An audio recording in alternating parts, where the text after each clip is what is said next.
In this lesson, we're going to talk about composition and design. That's an essential part of painting. You're actually deciding what you're going to paint. And that's an individual thing. Some people like to paint still life, some people like landscape, some people like simply abstracts. I'll give you a couple pointers in just general composition, and I'm going to do these with a pencil. So what you want to do is, whether you're with a still life or you're doing a landscape or anything, is you're really essentially deciding how you're going to break up this picture plane. So essentially what I'm deciding before I paint anything is how I'm going to fill my rectangular space. And what that means in the language of the visual arts is I'm deciding what my positive and negative spaces are. Positive shapes being, let's say, the flowers and the pot and the tablecloth. The negative space maybe being the background area or the table. There are some traditional things that you can keep in mind. Most composition classes talk about this, which is known as the golden mean, okay, which is essentially dividing your paper in thirds each way, which gives you this nice little tenderloin here in the center. And it's usually at one of these 4 points when you're doing a painting that you want to have your focal point or your subject matter. This is called a viewfinder, and this is essentially a viewfinder too. This is just homemade. This is that you get at an art store. I think it's 10 or 12 bucks or something, but it's a very handy tool.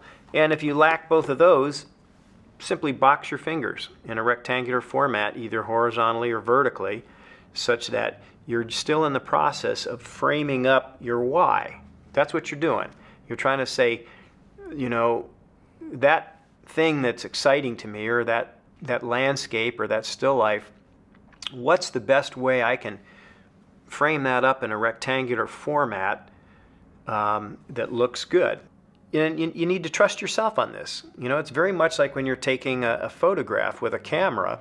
You are essentially looking through the viewfinder of your camera. You see your subject matter that you like, and so you're moving your viewfinder around in order to frame up what you're trying to take a photograph of. The same thing in a painting. Now, we tend to prefer rectangular formats, but it's the same thing if you're painting in a square format. You know, how do you frame the elements you're painting up in such a way that you've got an interesting composition? That's what you're after. That's what you're trying to do. Okay. Now, a tool that I use a lot anymore in painting is my iPad. I took my camera and I framed this up in such a way that captured the aesthetic I felt of this scene. And then the next thing they do is they do what I call a thumbnail sketch, which is a small little sketch like this. Okay, in the same proportion that your pad of paper is going to be, but you do this little thumbnail sketch and you go, okay, as I look at my scene, I am going to get this in here. I want the waterfall to be right there.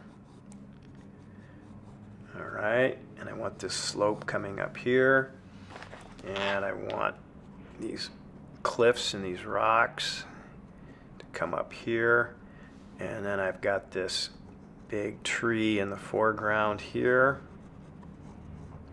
And I'll get that shape in, some windows in that shape. I want to have these clouds coming in across here.